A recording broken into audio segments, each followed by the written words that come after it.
All Hit Radio.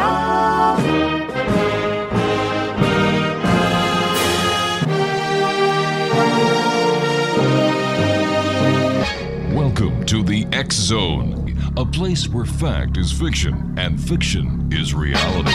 Now, here's your host, Rob McConnell.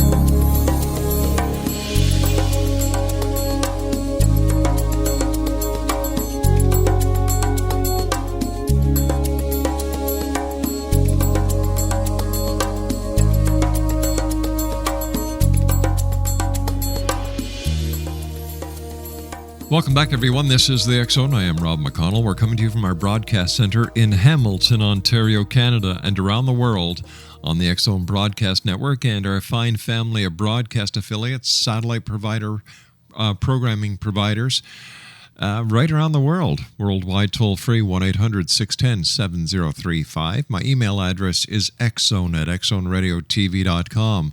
On all social media sites, X Zone Radio TV. And our main website where you can listen to the X Zone 24/7, 365, www.xzoneradiotv.com. X Zone Nation, we're going to be talking about the Ebola epidemic, and we're going to ask our guest a question. Is the Ebola a curse from God? Well, our guest this hour is Jay Milbrandt. He has many months of boots-on-the-ground experience in Africa as a human rights lawyer and former head director of Global Justice Program at Pepperdine University. While in Africa, Jay also conducted hundreds of hours of research for his new book on Dr. David Livingstone, one of the first explorers to bring modern science and medicine to Africa during his quest for the source of the Nile. Driven by his deeply held Christian belief, Livingstone was also very instrumental in ending the slave trade in Africa. Now, for more information on our guest this hour, www.jmilbrandt.com. He also has a Facebook page at facebook.com/jmilbrandt, and you can follow him on Twitter at jmilbrandt. And Jay, welcome to the X Zone. Great having you here with us. Thanks, Rob. Thanks for having me tonight. Jay, I don't think there's a person on earth who hasn't heard about the Ebola outbreak in Africa. Mind you, two of the three countries now have been Ebola-free for more than 42 days. Is the Ebola a curse from God? Well, we certainly have had people who believe so. Mm-hmm. This summer we had a group of Christian leaders who gathered in Liberia to declare that God is angry with Liberia. And it hasn't just been Christians. We also had a Muslim cleric who called it God's punishment, that God was angry about corruption and immorality. Well, now, I'm not a theologian, I'm not a scientist, Mm-hmm. but I do know there are some practical concerns with this, especially where theodicy is trumping public health. So, what was it like in Africa when you were there? Well, I've been there several times. You know, there's definitely variations to Africa. There is the village level, and Mm-hmm. a lot of this crisis is taking place at the village level, and that's you have information that's sporadic. You have a very spiritual environment where witch doctors and various different groups can play very influential roles in the area, and then you have very modern Africa that feels a lot like America and parts of Europe. So it's diverse. Wow. Tell us the inspiration for writing your book, The Daring Heart of David Livingstone, Exile, African Slavery, and the Publicity Stunt That Saved Millions. Well, Dr. Livingstone is a name that many of us recognize. Mm-hmm. We know that phrase, Dr. Livingstone, I presume. Right. It's just part of culture. And It is. that was this famous meeting where American journalists found Dr. Livingstone was lost in remote Africa. And I knew this little nugget of history, and I was actually in Africa. I went over and climbed Mount Kilimanjaro and Wow. wanted to read a book about the original explorations of Africa, because it felt so similar to what I imagined it to be like. And so I knew the Livingstone name, looked for a biography on him, and saw this nugget about the slave trade being important to him, that he wanted to end it. And so I wanted to read more about that specifically. And went out to look for a book on that and couldn't find it, but found that Livingstone was very passionate about it. And history is focused on Stanley trying to find Livingstone, but they don't ask the question of why. Why was Livingstone lost in Africa? And the answer is that he was there trying to find it, trying to end the slave trade. And to me, that was the real story. That is a big story, and that's a story that still lives today with the slave trade, not only in Africa, but in other parts of the world as well. Stand by, Jay. You and I have to take a commercial break. We'll be back in 2 minutes. X-Zone Nation, our guest this hour is Jay Milbrandt. He's the author of The Daring Heart of David Livingstone, Exile, African Slavery, and Publicity Stunt That Saved Millions. And the book is available at Amazon.com. For more information on Jay, his website is jmilbrandt.com. He's on Facebook at facebook.com/Jay Milbrandt, and you can follow Jay on Twitter at Jay Milbrandt. This is the X-Zone. I am Rob McConnell, and I'll be back on the other side of this commercial break as we continue this hour talking about, well, everything from David Livingstone to the darkest areas of Africa. Here, this hour in the X-Zone. Don't go away.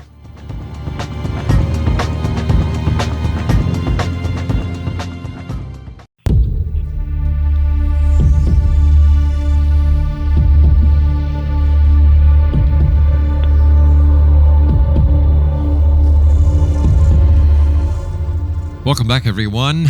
Jay Milbrandt is our guest. He is the author of The Daring Heart of David Livingstone, Exile, African Slavery, and the Publicity Stunt That Saved Millions. It's available on Amazon.com. And CDC Director Thomas Frieden said last week that the Ebola outbreak is the biggest world health crisis since HIV/AIDS, while U.S. Secretary of Health and Human Services Sylvia Burwell said, "The nation is frightened, and people are frightened of this disease." That fear has reached a fever pitch in West Africa. At a recent meeting in Liberia, more than 100 Christian leaders, the country is roughly about 85% Christian, declared that God was angry and the deadly Ebola outbreak is a plague. They called for prayers to seek God's forgiveness for sins including corruption and immoral acts such as homosexuality. In outlying tribal communities, the spread of Ebola is leaving hundreds of children orphaned, and a number of them are reportedly marginalized due to the fear of witchcraft and black magic.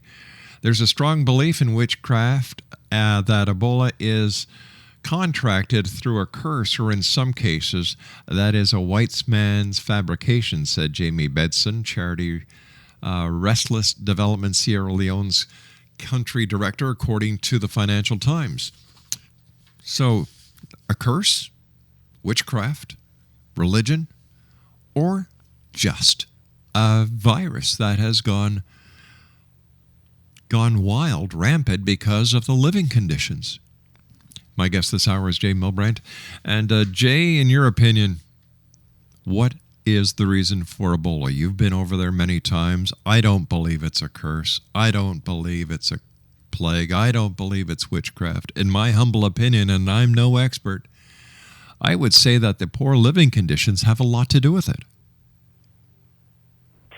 Well, I think you're right. I'm not a theologian or a scientist. I can tell you that at the village level, it's certainly things are very different. And when we talk about these issues with the religious leaders speaking up about it, with witchcraft, the concern is that there's misinformation. There's a lot of misinformation being shared when you have religious leaders who recommend 3 days of fasting and prayer was one of the recommendations.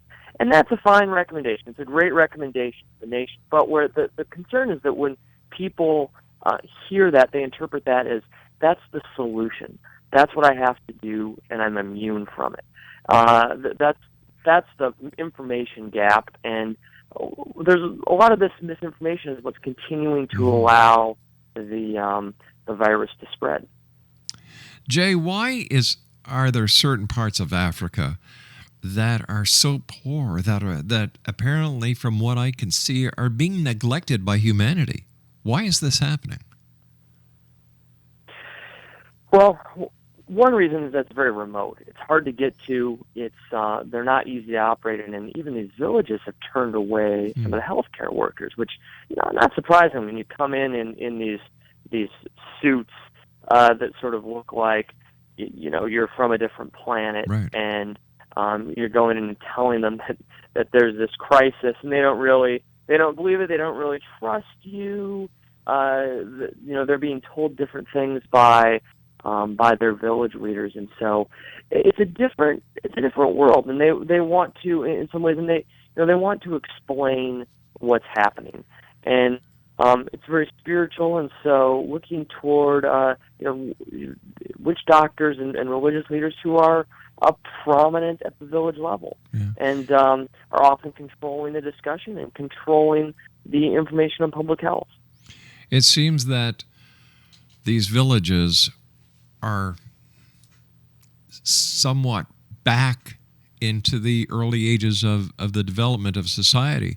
And is one of the problems, Jay, that we're trying to communicate with these villagers and talk to them in a language that is just way beyond their sociological standing at the time? Well, I think in part. I mean, I think they certainly are extremely intelligent, but they don't grow up in schools that have microscopes, right? And I think we take it for granted the sort of understanding of the world that we have just from the way we're educated, the access we have to things like microscopes. So being able to realize there are things, viruses that we can't see that are being transmitted person to person, and it's even hard, I think, for us, those who have been educated in this thing, to wrap our head around it. That's certainly why we're having panic in North America, and it's even harder at the village level where this hasn't really been understood or explained. Let's talk about your book, Dr. Livingstone, Slavery.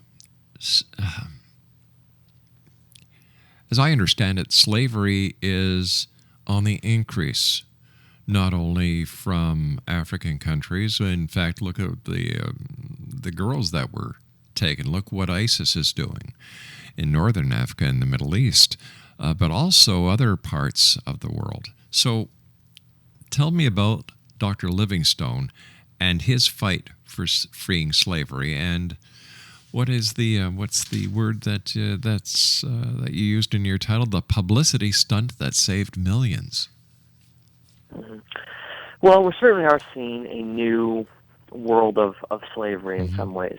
Livingstone was in a different era of it. I mean, he saw the end of the transatlantic slave trade, where America and Britain were shipping slaves across the Atlantic to work in cotton fields and sugarcane fields. And then what he experienced there is it shifted to something that looks a little bit more like what we see today, but a slavery that moved to the east coast of Africa, where the slaves were taken up through the Arab Peninsula, and Europe wasn't involved, and America wasn't involved, and he saw this and wanted to bring an end to it. He saw this as being one of the most important humanitarian and public crises of his day. And for Livingstone, it was, how do we enforce justice? They had, in some cases, even good law in place, maritime law that would prevent the transport of slaves, but no one was enforcing it. And how do you get the British government or the American government, foreign governments who have no direct involvement in this slavery trade, how do you get them to act? How do you get them to intervene? And this is a question that we have today, not just in slavery, and certainly we have that. Right now, it's sort of the epicenter of a lot of human trafficking is in Southeast Asia. We're seeing growth in Arab peninsulas and places, and we don't, Western countries like the United States and Canada, Britain, we don't have involvement in it. Should we be involved is the question. Should we intervene? Should we intervene in Syria? Should we intervene in these different places that where we haven't caused the humanitarian crisis? What's your opinion? Should we? Well, I think, Livingstone, I think, would argue, and he certainly did argue in terms of slavery, that it was necessary. And I think one of the distinctions is that he aptly believed that the British government could bring about the end of the slave trade. They could blockade the ports and bring it about. I think if at Livingstone here, he would say, if we have the ability to do it, and he was a doctor, he would say the anecdote, if we have the anecdote to solve this, we should intervene. I think the question for us is whether we have the anecdote. And, certainly what we've seen in Iraq and Afghanistan maybe leaves that to question that we can certainly intervene and do things, but whether we can actually solve it is another matter. But isn't that what the United Nations is for? Well, the United Nations, that was its intent initially. It was set up to solve disputes between nations, and in some ways it's changed a lot. You'll see the United Nations doing peacekeeping missions within countries. They're often just solving internal disputes today, and the United Nations is really broken as far as these solving global crises. And you have countries who don't want to send their forces to be part of the United Nations peacekeeping, and it's even hard to manage. It'd certainly be wonderful to think that it could happen, but it doesn't seem like that system, which was intended for that purpose, was able to work. And so you come back to having individual countries who have to decide if they want to intervene or work together as a coalition. If the United Nations isn't working, why do we keep it around?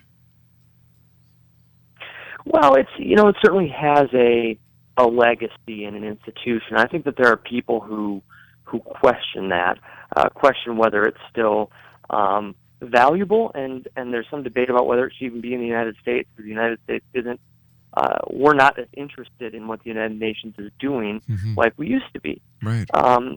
Is it still relevant? It's not as relevant as it once was, and there may be. I think if we see major countries end up pulling out of it, it could fade. But I think it does serve a purpose in that it gathers people together. There's some discussion, and the annual meetings that they have are still an important gathering. And if nothing else, it serves that place for discussion and commentary. Should it be revamped? Modernized? Probably. Yeah. Probably, but it's not clear what that would even look like. I mean, with the Security Council, for instance, it's even hard to get action because the veto power of certain countries is very powerful, and you want to intervene, but you have these alignments and interests. I think the big question would be who would revamp it, because you have a lot of nations who would love to have the power of that and the ability to override and unilaterally make decisions. I guess. I think you're going to have you see trouble just with the United Nations agreeing on things in the current structure.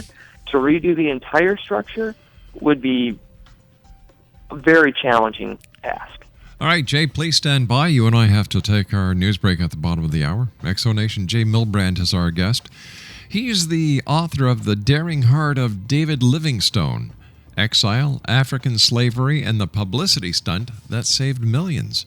And we'll be back on the other side of this commercial break with the news as we continue here in the X Zone with yours truly, Rob McConnell, from our broadcast center in Hamilton, Ontario, Canada. Don't go away.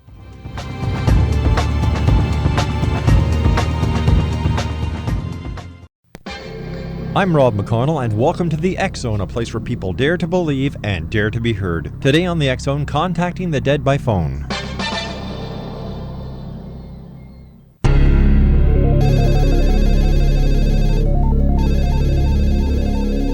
Can you contact the dead by phone? Thomas Edison kept his machine secret until they were patented, so little is known about what he may have planned but never completed. However, in 1941, a blueprint was found in New York for a telephone to contact the dead, and this was allegedly to have been Edison's plan. It may have well been a fraud. However, in any case, a model was made from the design, but unfortunately, it didn't work. Contacting the dead, fact or fiction, the quest continues in the X Zone.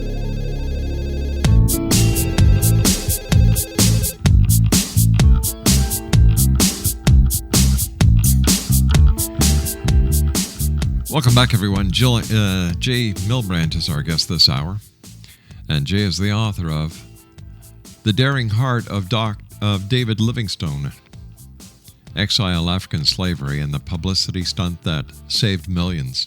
For some reason, I want to keep saying, Jay, The Daring Heart of Dr. David Livingstone, but that's not the title, so I apologize for that. Jay's website, www.jmilbrandt.com. You can follow Jay on Facebook, facebook.com/Jay Milbrandt, and follow him on Twitter at Jay Milbrandt. What was the publicity stunt that saved millions? Well, I'm glad you asked. It's a great question. Livingstone, we know the name from history. We know that he was an explorer. Mm-hmm. Some of us know that he's a missionary, and we have him connected as an explorer roughly to the Nile River, that he had something to do with the Nile. And Livingstone had made several expeditions to become a hero, and then he did an expedition where he completely failed. Things fell apart, and he really had a falling from grace. He was trying to decide what to do next with his life. Well, there was a great geographic question that had been wondered for centuries by philosophers and geographers. Where did the Nile River begin? And people believe that it were great fountains. There were all these theories. So Livingstone decided, well, he wanted to speak up about the slave trade, but no one would listen to him anymore because he had lost his heroic status, and he was sort of discarded in some ways. And so he decided if he could go back to Africa and discover the sources of the Nile, to make that determination, to answer the most pressing geographic riddle in history, that he would come back to Europe as the expert, the hero for Africa, and he would be able to speak about the slave trade, and people would listen and take his advice and his admonition to end it. And so, his quest for the Nile, many historians have painted him as an explorer who wanted to find the source of the Nile for his own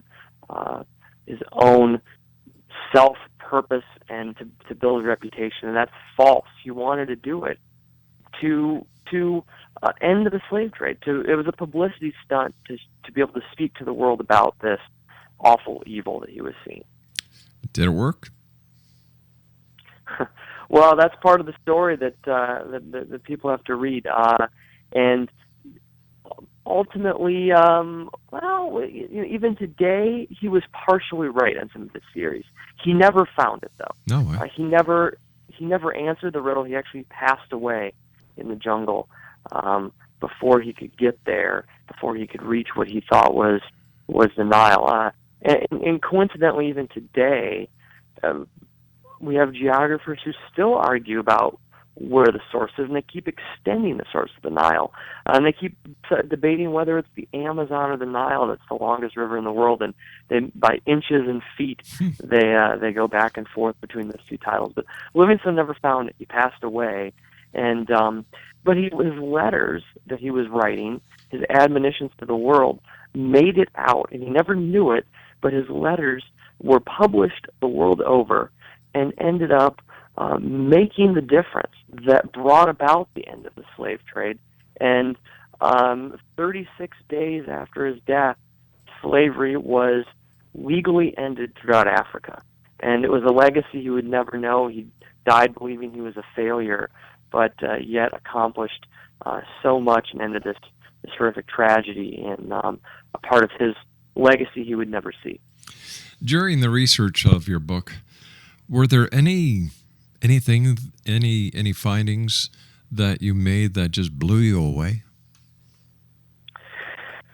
Well, there were so many things, and I think for me it was going through a lot of these newspapers and old journals that people have rarely seen, and biographers have painted him in the last few decades in a very negative light.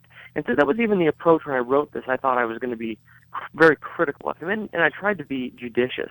But I came out admiring him, and you see in his personal letters, you see a lot of a different story. And his journals and things are published and edited by people, by himself and by other people, but you kind of get to the truth in a lot of his journals. And so the publicity stunt was one of those things, because I thought the Nile was, and even through most of my research, I felt like it was,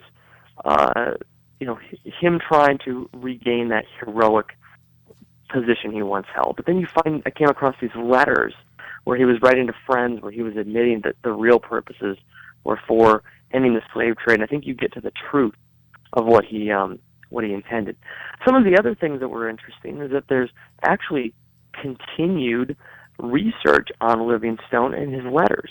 He would, when he was lost in the jungle, he ran out of writing material, so he would make inks out of nuts, things that he could grind up, and he would write, and then those letters would fade or wash off if they got wet, and so he would just reuse the same piece of paper.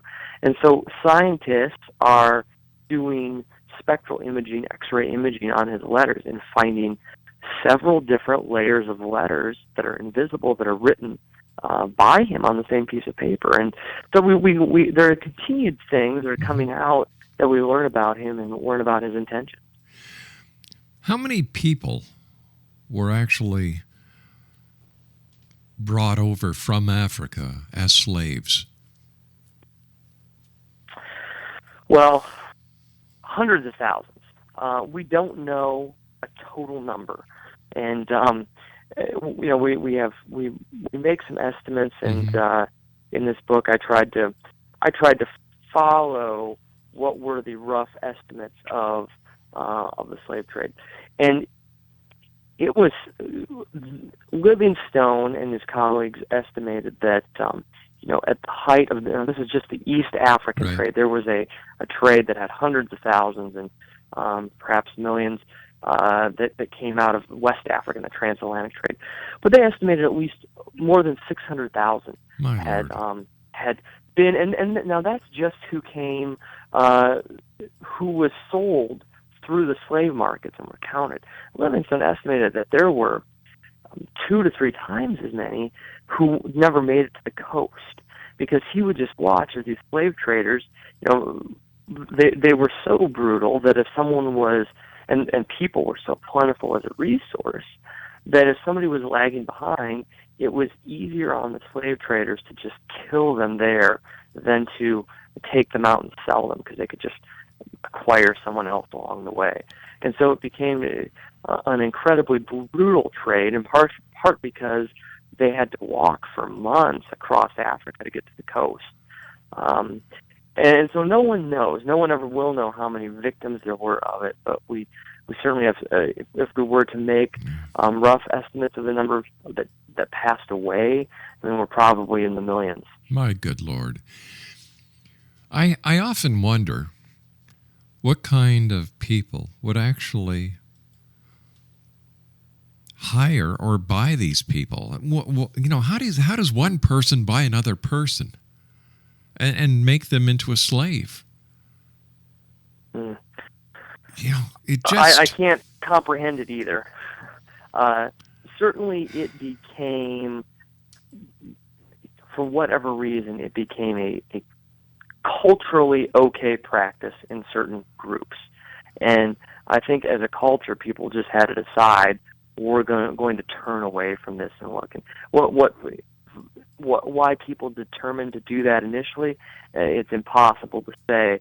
But certainly, the traders and the people who were buying and selling did horrific things that seem almost inhuman, and you wonder how that could even be.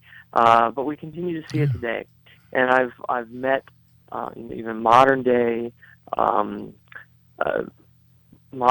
slave owners and slaves, and in places like Burma and Thailand, and it still happens. And there are people who still sell their children into this, and you wonder how it's possible, but it happens. What it takes for people to separate themselves from their humanity is incomprehensible. It is. It truly is. And to think that it even goes on today, it makes, once again, I just can't understand it. How can society as a whole allow this to keep happening? Is it because there is no enforcement? That's my interpretation. I mean, in many countries, most countries across the world, we have great laws in place. Easy for legislators to write good laws. Yeah. It's hard to get police to enforce it. And I think that there's this system that sort of gets out of control, where you don't have you have police who become corrupt. They're not paid enough, so they start taking bribes, and then these practices get encouraged.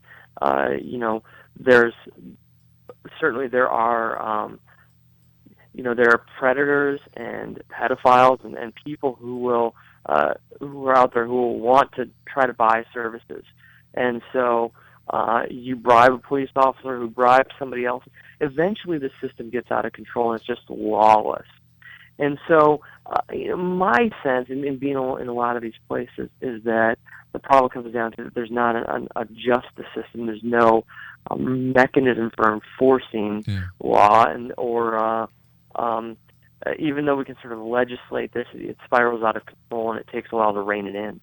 Something I've never understood, maybe you can help me understand this as being a person who is involved in the enforcement of laws and the protection of people. Why is it that the armies of the world cannot be brought in as peace officers to help fight many of these problems that current law enforcement just do not have the resources to?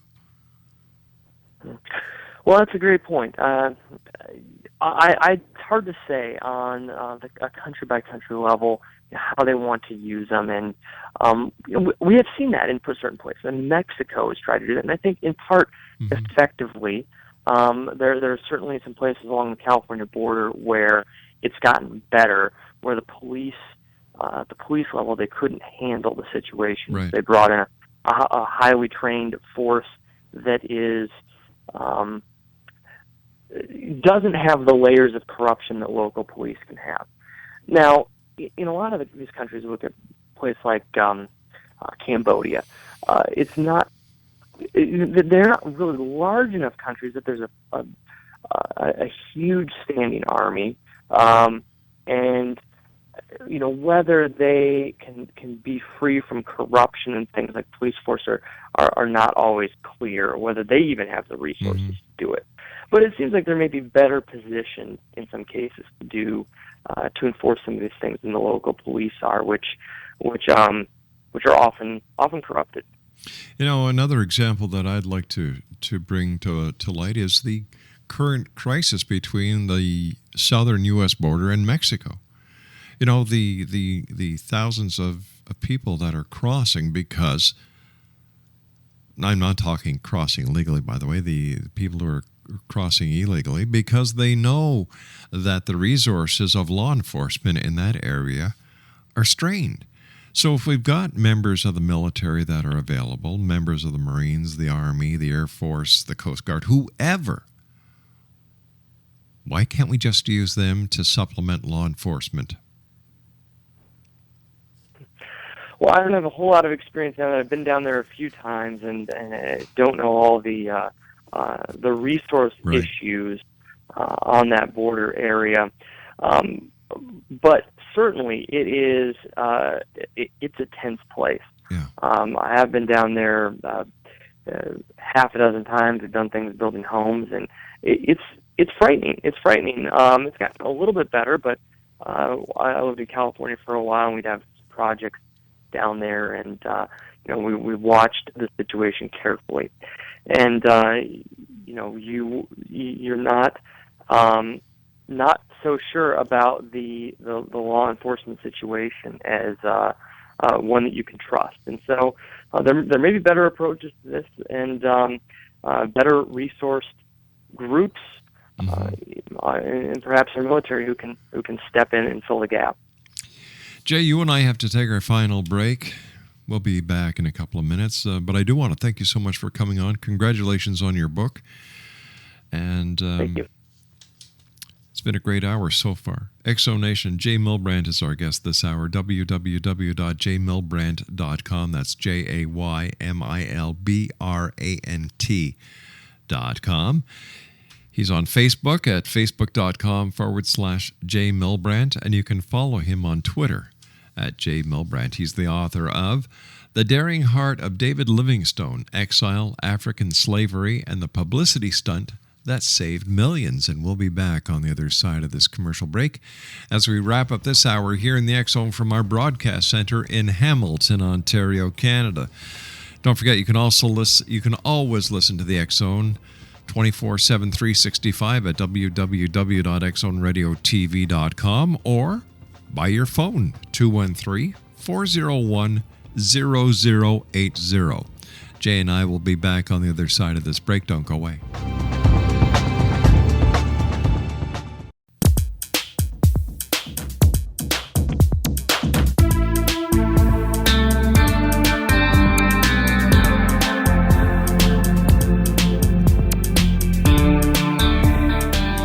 Welcome back, everyone. This is the X-Zone. I am Rob McConnell. We're coming to you from our center in Hamilton, Ontario, Canada. Jay Milbrandt is my special guest this hour. His website is www.jaymilbrandt.com. That's jaymilbrandt.com. On Facebook, facebook.com/Jay Milbrandt. And you can follow Jay on Twitter at Jay Milbrandt. Jay is the author of The Daring Heart of David Livingstone, Exile, African Slavery, and the Publicity Stunt that Saved Millions. First of all, Jay, thanks so much for coming on the show. It's been a great hour with you. What was it that finally brought the slave trade to an end?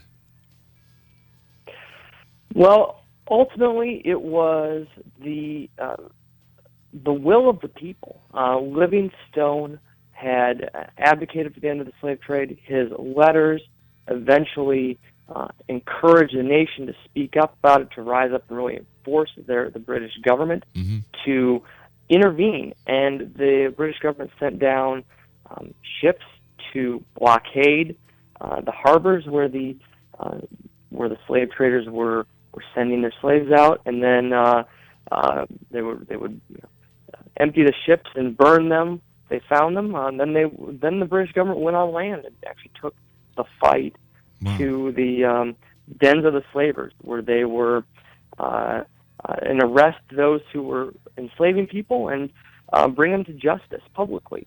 So it was a lot of people involved, but it was really the advocacy of a nation that brought it about.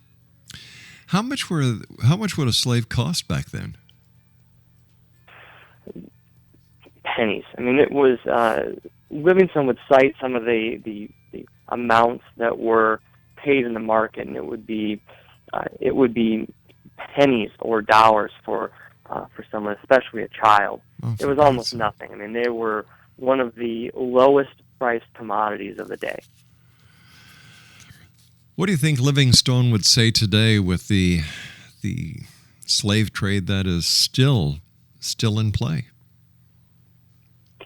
Well, I think he'd certainly be concerned about it, and that he would feel, much as he said that in the day he called it the open sore of the world, and I think he would still see this as the open sore of the world that needs healing.